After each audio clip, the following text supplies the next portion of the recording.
ओम नमस्ते जी। मेरा नाम है राजकमल आर्य और आप देख रहे हैं आर्य तक। दोस्तों, यहाँ पर आप देख पा रहे हैं पूरा का पूरा ये जो सनातन प्रेमी है, जो धर्मावलंबी है, वो यहाँ पर आए हुए हैं और हम आज धर्म से संबंधित कुछ लोगों से बात करेंगे। तो आइए कुछ लोगों से बात करने का प्रयास करेंगे। सर नमस्कार। सर कहाँ से आना हुआ? कटनी से। कटनी से ही है। तो सर ये कौन सा पहला दिन है कि इसके पहले भी आ चुके हैं? मैं ये पहले दिन आया हूँ आज। अच्छा, कैसा लगा, क्या आज आपने सुना? बहुत ही बढ़िया है और हमारे कटनी शहर के लिए गर्व की बात है। अच्छा, कि अच्छा। इतने अच्छे प्रवचन और सुनने मिल रहे हैं। सर मैंने ये सुना है कि शायद बागेश्वर धाम वाले महाराज जी भी कल आ रहे हैं, क्या सही है ये? अब मैंने भी ये सुना है, अब कंफर्मेशन तो वहां से मिलेगी। अब अच्छा अच्छा। अच्छा सर, युवाओं के लिए धर्म क्यों जरूरी है आज? धर्म है तो हमारा राष्ट्र है। अच्छा। और इसलिए हर एक युवा को धर्म पे चलना ही चाहिए, क्योंकि जो हम समाज में देख रहे हैं वर्तमान में, अगर धर्म का पालन नहीं है, संस्कार नहीं है, हाँ। तो देश का विकास कभी संभव नहीं है। अच्छा अच्छा। धर्म ही मतलब धर्म बहुत जरूरी है, लेकिन कुछ लोग कहते हैं कि साधुओं को धर्म में नहीं पढ़ना चाहिए। तो ये कहाँ तक है? क्या धर्म राजनीति के अंतर्गत नहीं आता? देखिए, धर्म तो हर एक इंसान में है ना। तो राजनीति अब जैसी सरकार चल रही होगी उस हिसाब से धर्म का भी पालन करना पड़ेगा ना भैया। अच्छा सर, मांस क्यों नहीं खाना चाहिए?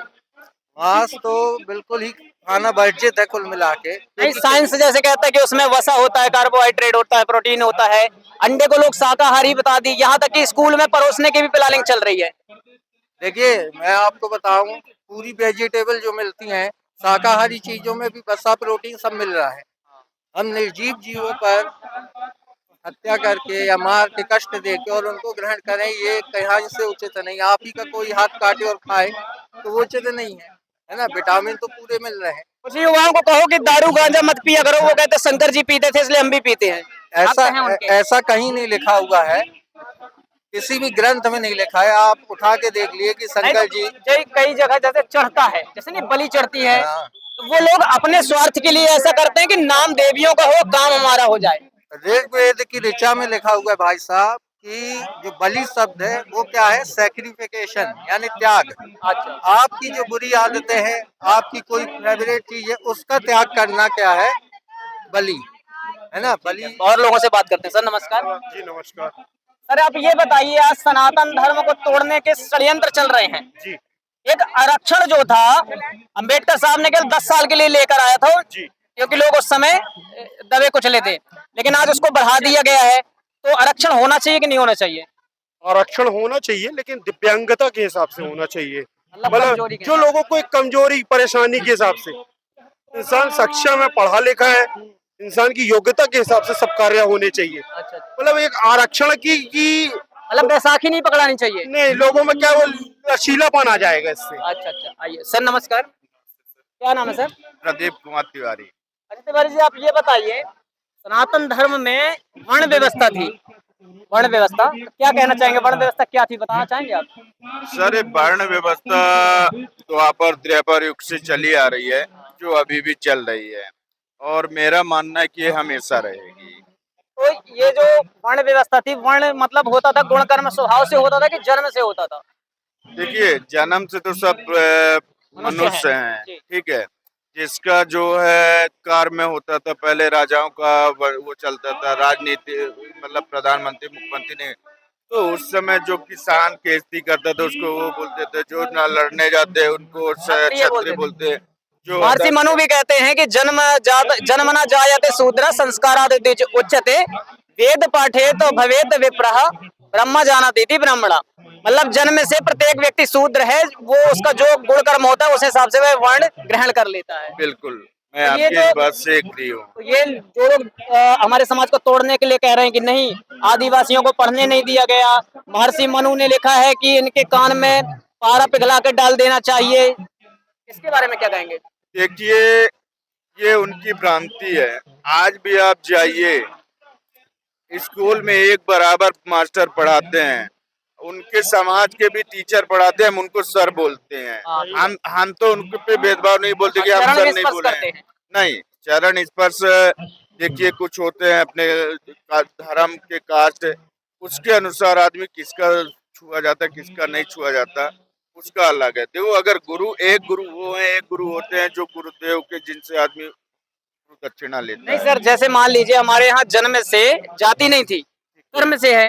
कोई यदि एसटी, एससी, ओबीसी का कोई वर्ग का कोई लड़का चारों वेदों का विद्वान बन जाए, व्याकरण का धुरंधर विद्वान बन जाए, उपनिषद सब पढ़ ले, तो क्या है आप उससे कथा करवाना चाहेंगे अपने घर में?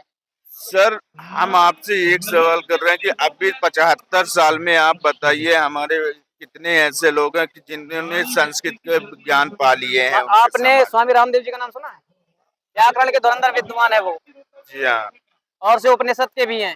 और मैं, मेरा नाम है राजकमल साहू, मैं भी गुरुकुल में 5 साल रहकर आया हूँ। ठीक है। तो मैं यही बोल रहा हूँ कि समाज में जब हम ये बात करते हैं कि सनातन धर्म में सब बराबर हैं, है। और हम ये भी बात करते हैं कि हमारे यहाँ छुआछूत नहीं थी।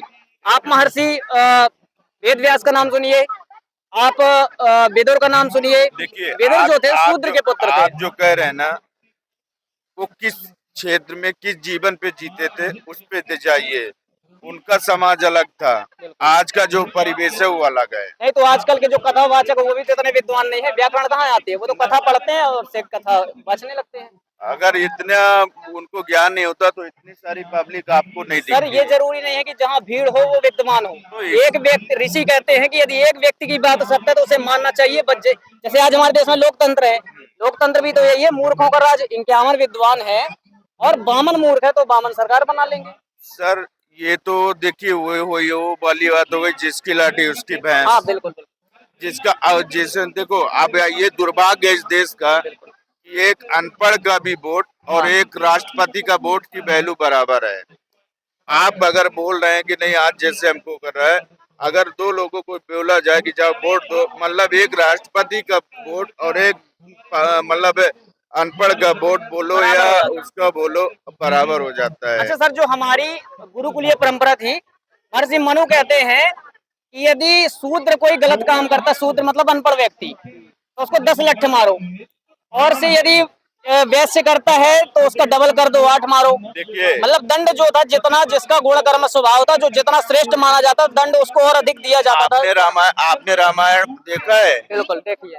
उसमें एक अंश होता है परशुराम का। परशुराम जी और जो है तो क्या बोलते हैं लंकापति रावण, वो भी ब्राह्मण है। लेकिन मैं थोड़ा सा, उसमें जब बाली ने उसको कैद कर लिए थे और वो छुड़ाने गए थे परशुराम जी, किसके कहने पे? शंकर जी के। तो उन्होंने ही बोला था कि जो जितना बड़ा दंड, छोटा दंड छोटा